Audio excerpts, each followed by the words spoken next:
like Fox, we are fair and balanced. Like Fox. Anybody's watched Fox, you wonder why they have to repeat that every 15 minutes. I know why. Because if you repeat something long enough, it becomes true. Okay, guys, we're going to have a great time here. We have with us two venerable members of our community who are going to discuss the matters of the day. And usually they concentrate on national affairs. They are Jim Caflisch, who's a venerable member of our legislature, and we have an internationally known journalist, Roy Harvey. And at this point, Roy and Jim, I leave everything up to you. You guys are very well spoken, and you have your own agenda. So just go ahead now, one of you or both of you, tell me what you're going to talk about. Oh, thanks, Reed. Jim, you want to begin? Sure. I think we're here to really kind of do a little analysis of national events, what is taking place nationally, the war, illegal immigration. There's an important case that will be heard before the U.S. Supreme Court next year regarding the Second Amendment. Maybe we'll even get into a little climate change here. But I think that those are some of the topics I hope we get into and have a good discussion about. Okay. Right. Well, I think right now we're experiencing in Iraq an incredible failure of the Bush apparatus, the Bush machine, and what we're also seeing a reflection of the failure of the opposition to this war. The population has essentially been quiet, more concerned about a possible invasion of Iran than the continued slaughter, essentially, that's going on in Iraq. And just to review real quickly the situation in Iraq, there are 2.5 million refugees in Iraq. They're trying to get out of the war as rapidly as they can, which is very difficult. And there are something like on the order of 1.2 million dead as a result of our invasion of Iraq. And the anti-war movement, the peace movement, has done very little since essentially the beginning of this invasion, small demonstrations. So what has happened now is that the only real opposition is coming from the military. The military is refusing to, hasn't refused to invade, to attack Iran, hasn't refused to go along with this widening of the war in the Middle East. And the Bush administration has fired, as probably most of you know, many of its top-level generals. And those generals have opposed, like Abu Zaid. Zinni, of course, quit, was out early on. There's a whole host of them. Shinseki was out early on. And anyone who says we should pull out, we're not doing the right thing, is fired. And who's really running this thing have been the neocons with Cheney. And what are neocons? Well, neoconservatives are essentially not conservatives. Like Jim here is a conservative. These neocons essentially have an expansionist perspective, and that perspective is that we, the U.S., can dominate the world through force, and if we don't like your policies, we'll invade you. And essentially the neocons, if you look at the neocons, you have people like Pearl and Wolfowitz and Libby, who's now in jail, or not really in jail, he was pardoned, should be in jail, and the whole Ladine, the whole group that's associated with the New Standard, which is the magazine of the neocons run by Crystal. So what you have essentially is a resistance that's building up, and that resistance is coming from the military. For a real quick example here, I was in the hardware store recently in one of the villages, and a young man saw a button I was wearing, anti-war button, and he said, "Where'd you get that button?"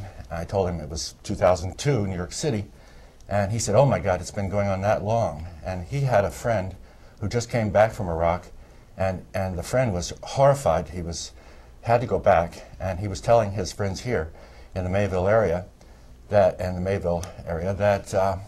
the orders were kill everybody. Just go into a village and kill everybody. And we've seen that sort of phenomenon too. It's a desperate move on the part of the population to serve the real mission, which is essentially to demobilize and destroy Iraq. Okay, Roy, you've had a lot to say there. Okay. And I see Jim is kind of itching. He wants to talk about that. Well, sure. And I have to address the last point first. When Roy indicates that people, our soldiers, our military is told to go in and just kill people, I know that to be absolutely false. My own son served in Iraq, and far from shooting people, he would walk down the street handing out candy and other items to children who would just engulf U.S. soldiers. They admired the U.S. soldiers. A lot of people would flock around them. He told me his experiences, and he was in Al-Anbar province, one of the hotter provinces that we had some trouble with, but a lot of people were very, very grateful for their presence, and you know, he can relate a lot of those experiences. I think we are winning the war there, and we made some strategic mistakes probably in the early going. It's the fog of war, as Winston Churchill would refer to it.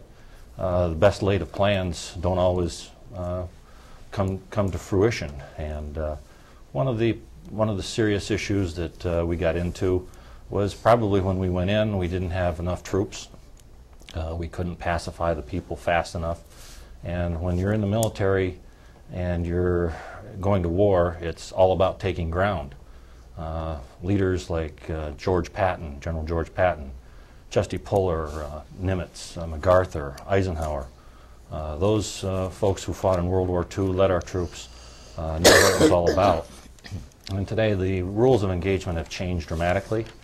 The collateral damage that is caused now is much, much less than happened during World War II. We firebombed cities in Germany, Japan, to no end. I mean, the civilian populations came under heavy, heavy attack during those wars, during that war, and there was not much outcry at that time. FDR knew at the time what it meant to defeat Nazism and what it was all about. We face an Islamic fascist enemy right now, Islamo-fascists, as I would refer to them. And while they are a distinct minority within the Islamic world, they are a fanatical breed, and they would just as soon shoot all of us here in this room and this country as to even look at us. And that's what we're fighting, in a sense.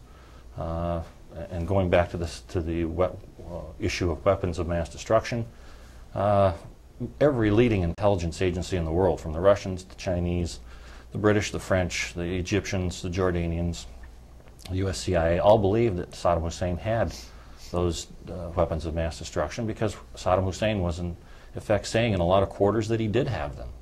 And there's no question he was going to try to reconstitute those weapons programs once the UN sanctions were lifted. And that whole oil for food program was a sham. We know all the corruption that went on, especially with UN officials taking kickbacks and everything that went on. So I think we were rightly justified to take Saddam Hussein out. Bill Clinton, former President Clinton, can be shown on numerous times saying that Saddam Hussein had to go. The right choice was made, but sometimes when you're fighting a war, circumstances change, and we're going to be there for a while. And just like we have been in Korea, just like we've been in Europe since World War II. It's an area of the world that is of vital interest to the United States, and I hope that we can get to a point in time where the Iraqi people are allies of ours, just as the Germans and the Japanese are. Thank you. Interesting point. Did you hear, either one of you, that I heard this report on television, I'm not sure whether it's true, that there is a bill right now before the Iraqi Congress to turn over the oil fields, 80% of them, the most productive ones, to the American companies. And it was not just a matter of leasing it or having them drill the oil, they will own it.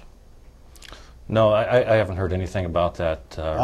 Yeah. And what they're trying to do, the Iraqi government has a total lack of preparedness to really run those oil fields. It takes a lot of expertise to bring oil out of the ground. You just don't put a pipe down there and it just flows at you.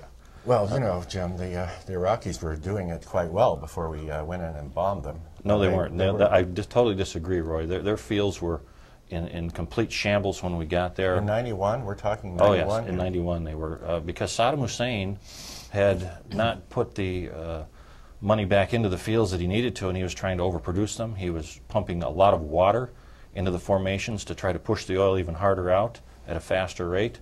And there's a lot of techniques that you use, but you don't try to flood a well with water And as a consequence, those wells were only marginally producible for what they really were capable of, and we have found that they only probably pulled out 20 to 25% of available reserves, when most wells, well, you can get around 50%. So there was a lot of damage done to those oil fields by Saddam Hussein in his quest for money to fight his wars. Well, you know, back to this oil thing, one of the provocations that led to the attack on Kuwait was the slant drilling that was orchestrated by, essentially, out of Kuwait, drilling into the Ramallah oil fields in the south and stealing Iraqi oil. It was an oil war. But back to this thing about weapons of mass destruction, it was well known by the millions of people that the weapons of mass destruction were removed. The Scott Ritter and others were saying this. Many of the inspectors from the UN were saying this. A couple of them quit over the fact that these continued inspections were just driving down the standard of living and imposing further sanctions. And what you have now is a country that's basically destroyed. The infrastructure is destroyed. The ability to provide electricity and water to the people is gone. And if you have a puppet government there's no question that they can't handle much by themselves, and that's the whole agenda, to make them totally dependent on the United States and those allies, very few, so that they can actually have control of the oil. I think, however, that the purpose is oil. That's true in Iraq. Everybody, that's the slogan. But blood for oil. But there's another aspect to this, and that is to shut down the prices of oil, to shut down oil, to limit production and drive up prices. And that's another factor with this Iran thing. Another big deal. I got a couple of calls. Right. Okay, right. Well, we'll stop at that point. What's the game over there with oil? Back to what we were talking about. We're talking about the oil. The real reason for this, you know, again, you see the antis running around with the big signs, blood for oil, blood for oil. It's all about the oil. Yeah. You know, right. What is it? Well, that's true. It's about oil, in my view, but it's not about pumping more oil, because essentially the American corporations could have bought that oil. They said so. We can deal with Hussein. He's no problem.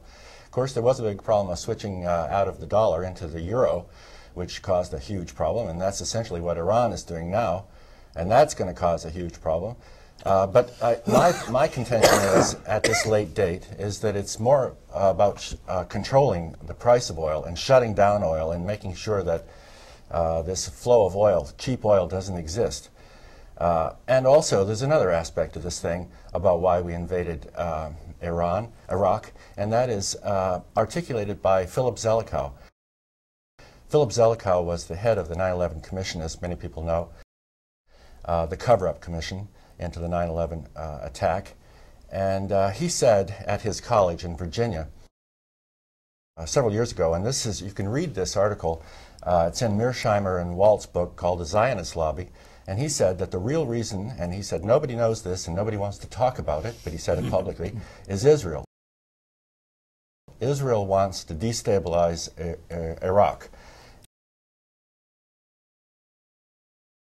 Similarly, these generals are saying that one of the reasons, the only group in any serious fashion that's pushing for an attack on Iran is Israel. So there are two reasons. Are we talking about Iran or Iraq? Iran. Yeah. Attack on Iran is to knock out one of Israel's enemies. So the big question becomes, to what degree is our foreign policy being dictated by Israel? Well, again, if you look at the Iranian situation, you've got Mahmoud Ahmadinejad there, who is a crazy guy, who has called for numerous times for the complete leveling of Israel. He wants to kill every Israeli in the Middle East, and he doesn't agree that the Holocaust ever happened. I mean, this guy is a true nutcase, and he's a dangerous person. If nuclear weapons were ever to fall into Iranian hands, we couldn't be sure that they wouldn't give them to Hamas, Hezbollah, the remnants of Al-Qaeda that might still be out there for use back on us. So it's a very difficult foreign policy situation for us to deal with Iran, and you know, we're just going to have to see where this goes. Hopefully it can be settled through some sort of diplomatic means. But I can fully understand why the U.S. government doesn't want, and the the American people shouldn't want nuclear weapons falling into Iranian hands. Could I just quick answer? Jim, you recall the same sort of language was being used against Hussein. He's a dictator. He's a new Hitler. He wants to kill everybody. He's killed all the Kurds. He's done all these horrible things. We've got to go in and destroy this country in order to kill that man. And you're talking about Ahmadinejad as if he's representative of the whole people. Clearly he's not. But also, there's been a lot of misinformation about Ahmadinejad.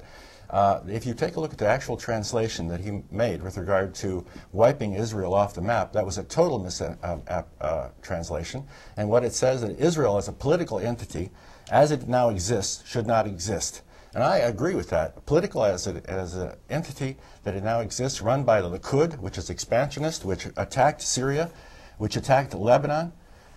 They flew over and bombed Syria with no provocation whatsoever. You don't hear much about that, though. No, you don't hear about anything. Israel's crimes are not really reported in the nation's media. One has to wonder why. It seems to me, and there's a book, for example, called The Parasite and the Host.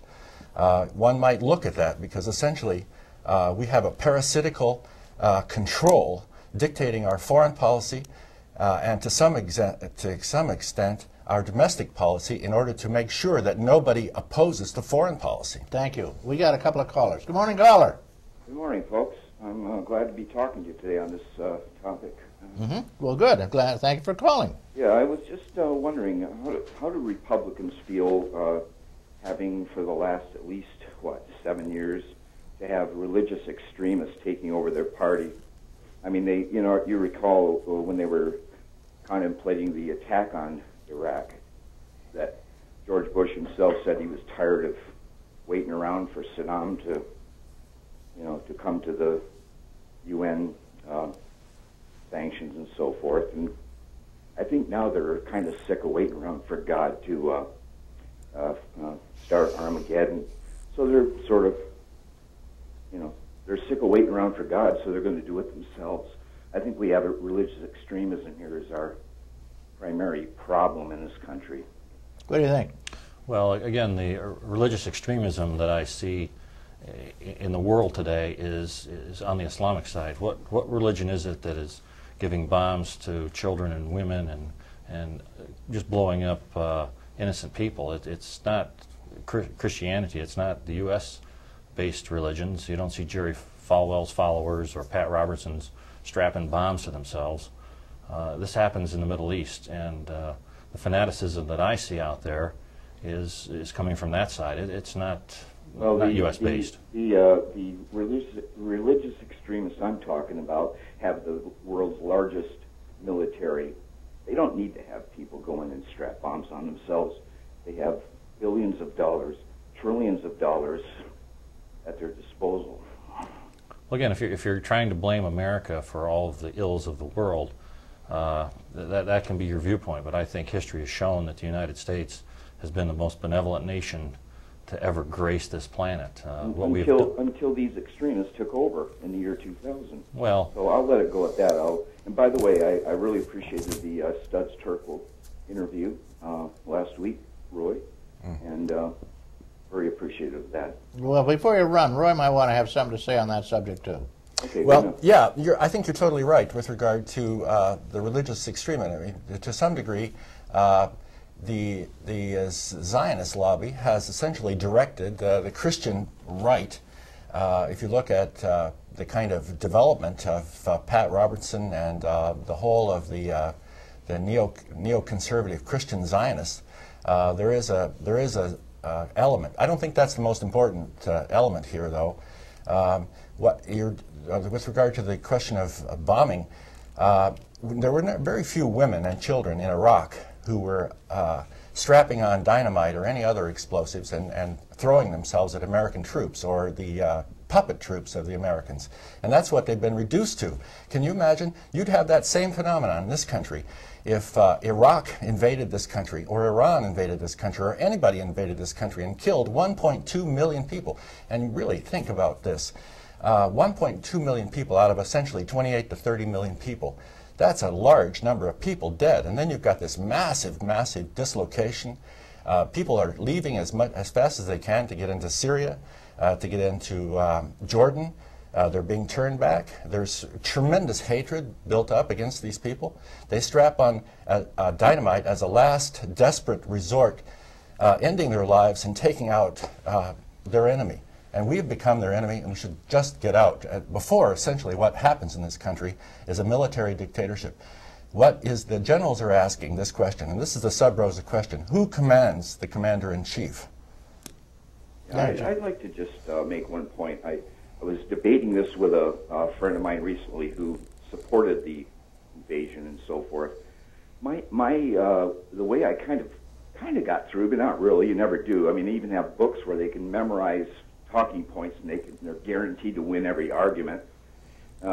Anyway, I says, during the shock and awe campaign, we all saw it live on TV.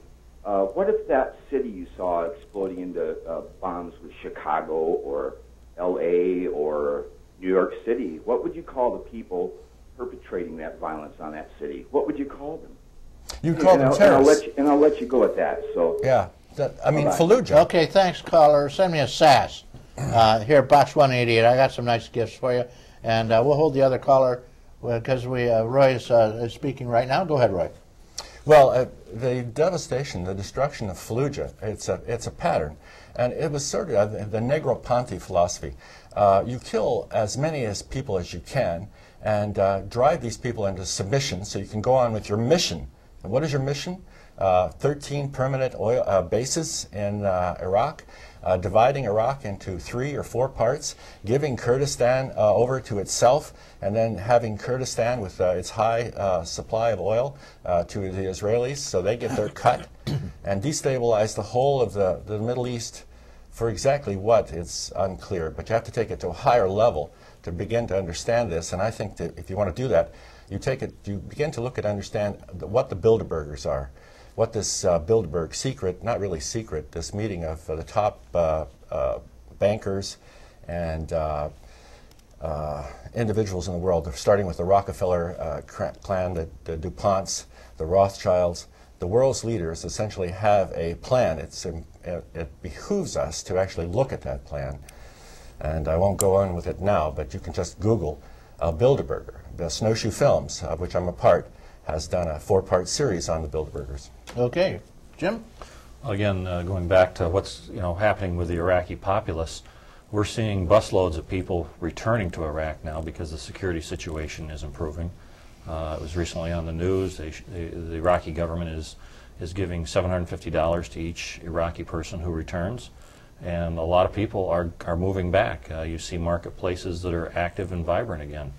So Iraq has a chance, I believe, again, to find itself, to stabilize itself, and become an ally of the United States in a region where we need more allies.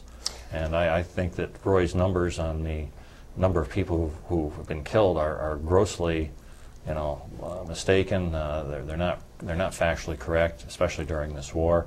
There just hasn't been any type of that kind of collateral damage pushed on the people of Iraq because of U.S. actions. Well, I don't actually think it's collateral. I think it's actually intended. You don't really just kill all these people and call that as collateral.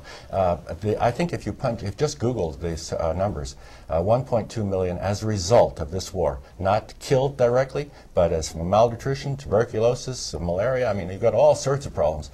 You've got problems with infrastructure, floods that are in the process of taking place.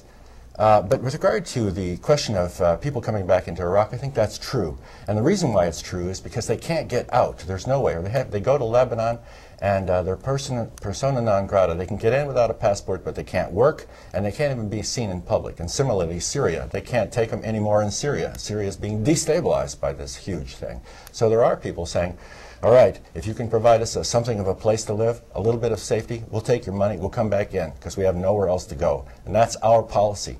And that's what we're trying, that's what this Bush administration, with its neocon domination, and it's not totally dominated because many of these people have left. I mean, Wolfowitz and all these people, but Cheney is essentially still calling the shots, and he's #1 neocon.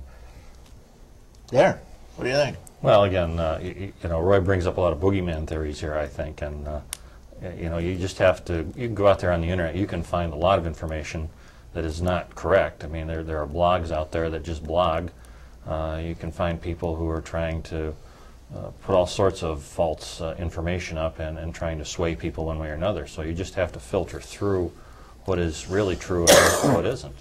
And again, what I discern from what's going on in the Middle East, you know, you have a minority who are Islamo-fascists who believe in martyrdom and want to head to their big whatever they call their heaven in the sky to get to their 72 virgins.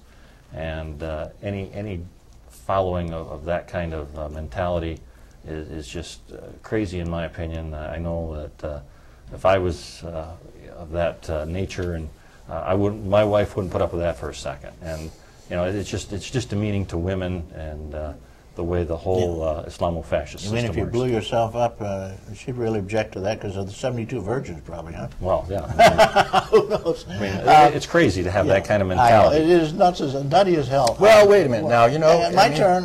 You guys have been talking line up. Okay. I wanted to say part of the result, as you pointed out, both of you, of this war is the clamping down of our liberties. Now, you discussed that in a past program, but I just wanted to bring up one thing. We are losing our liberties. There's no question about that.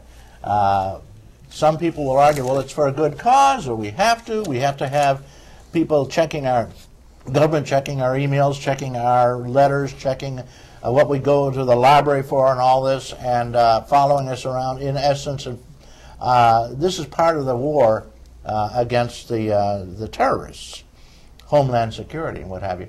Well, now, you brought up, Jim, this Second Amendment issue.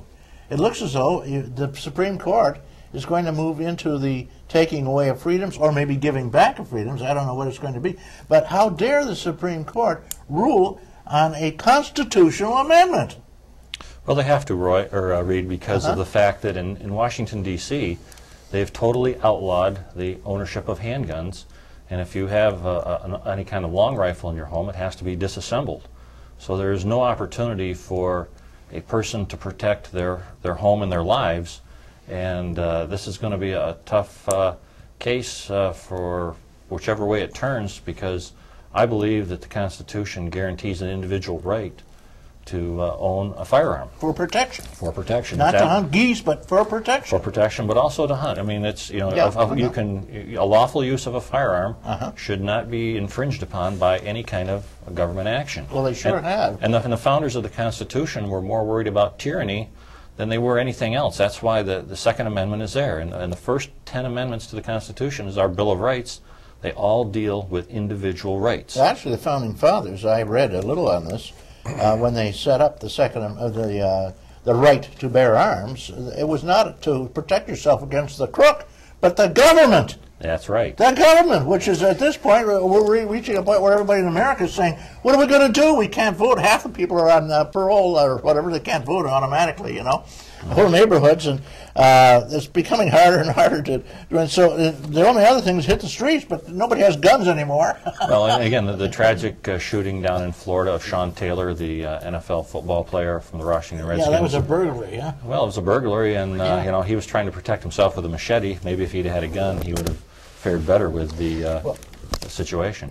Well, I have no real quarrel with the gun thing. I mean, I think that the guns are probably one of the reasons why they haven't haven't enacted some of the legislation, or haven't put it into motion. For example, the Patriot Act 1 and 2, we have in front of us, we have the Military Commissions Act. If people know what that is, if they don't, they should know. It declares a unlawful enemy combatant, anybody who opposes the war.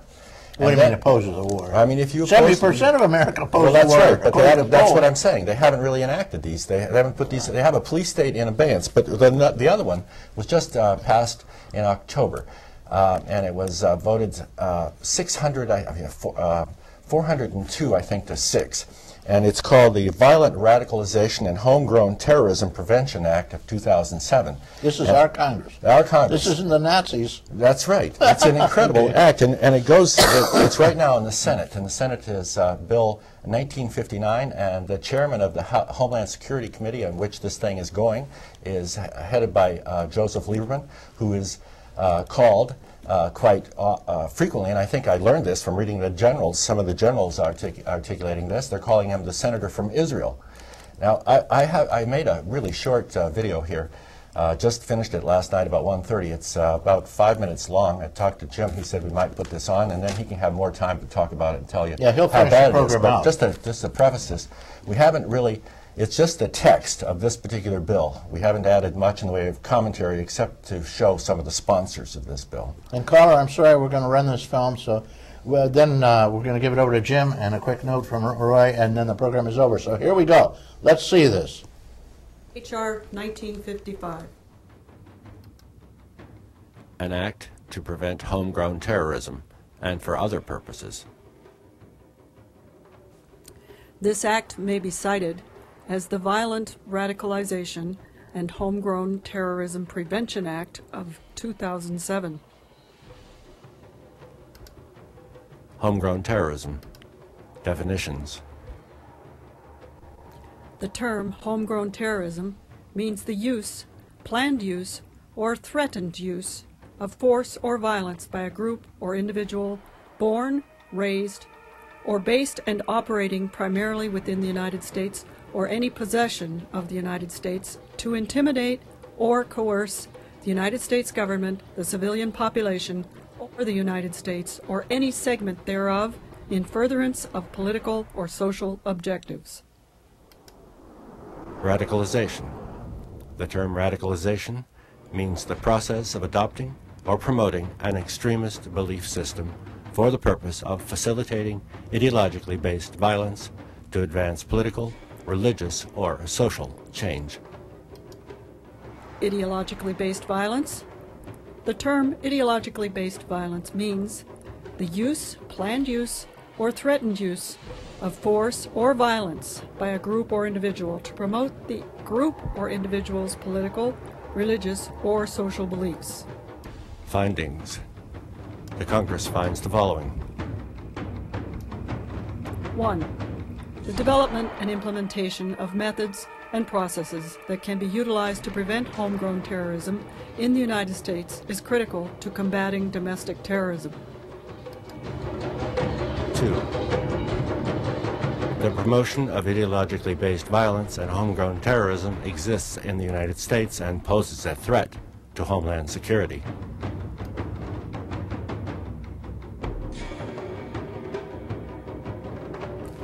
3. The Internet has aided in facilitating ideologically based violence and the homegrown terrorism process in the United States by providing access to broad and constant streams of terrorist-related propaganda to United States citizens.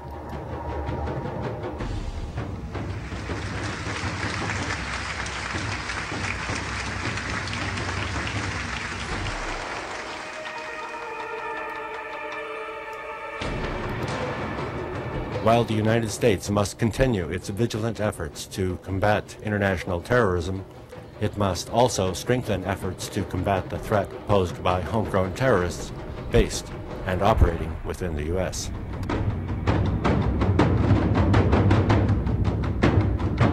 Five, understanding the motivational factors that lead to homegrown terrorism is a vital step toward eradicating these threats in the United States. 6. The potential rise of self-radicalized, unaffiliated terrorists domestically cannot be easily prevented through traditional federal intelligence or law enforcement efforts and requires the incorporation of state and local solutions. 7. Individuals prone to ideologically based violence span all races, ethnicities, and religious beliefs, and individuals should not be targeted based solely on race, ethnicity, or religion.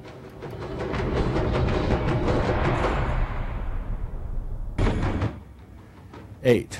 Any measure taken to prevent ideologically-based violence and homegrown terrorism in the U.S. should not violate the constitutional rights, civil rights, and civil liberties of U.S. citizens and lawful permanent residents.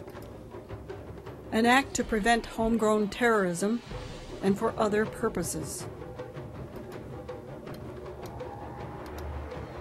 S-1959.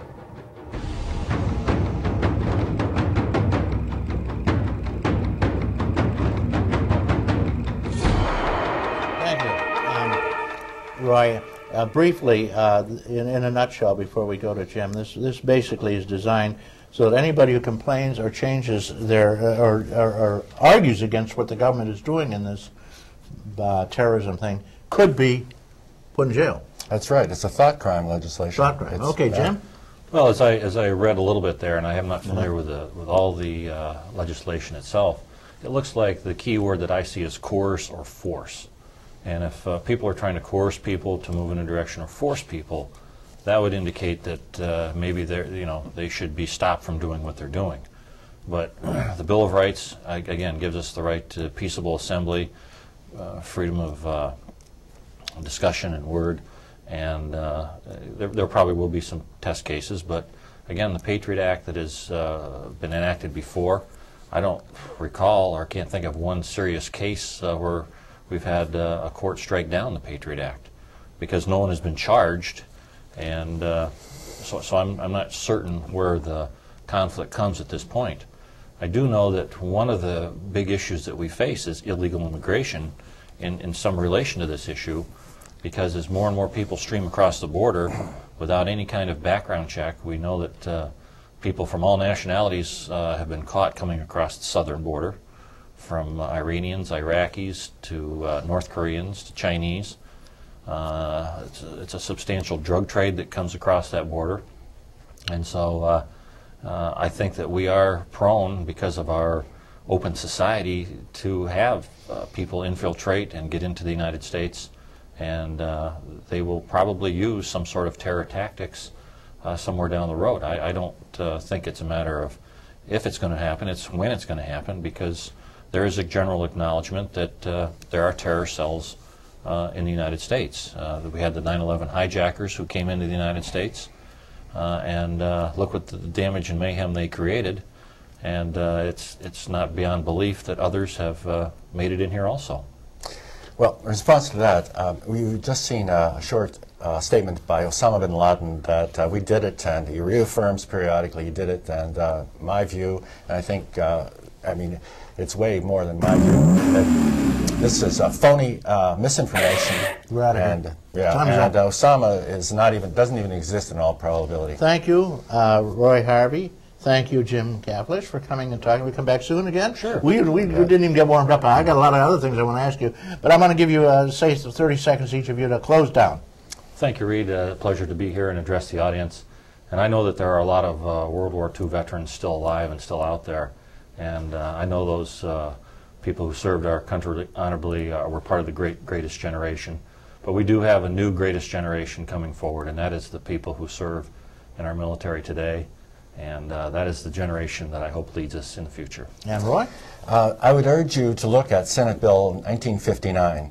It is a draconian piece of legislation that caps a whole series of police state laws, beginning with the Patriot Act and then through the Military Commissions Act and also the Warner Defense Act. It knocks out posse comitatus and eliminates essentially our freedom to protest, to question the policy that's being dictated, the foolish policy, the death policy that's being run by the Bush administration. Okay, thank you very much, guys. I think we've covered a lot of ground, and I know I've already got a couple of people on the phone for questions, even though there is no questions allowed. I want to thank everybody out there for listening, tuning in, and the callers. Okay, right. I want to say a big thank you to Chuck Kelsey, who developed the programming and does yeoman work. He works hard, very hard. Every day he comes down here and he works and works week by week. He's done it for almost 15 years, giving us television, local access television, which is not controlled by the military-industrial complex. Devin Taylor, an internationally known author and a historian par excellence. I want to thank Chris Burt, who is one of our students here who does the engineering, Chris Ramaker, Mort Flexer, Randy Burt, and Roy Harvey, of course, and Karen Harvey, and Jeff Zook, who does our camera work. Get out there, friends, dance in the sun. Get your beer, and may all that is proud and true and noble abide with you all week long. I'm Reed Powers.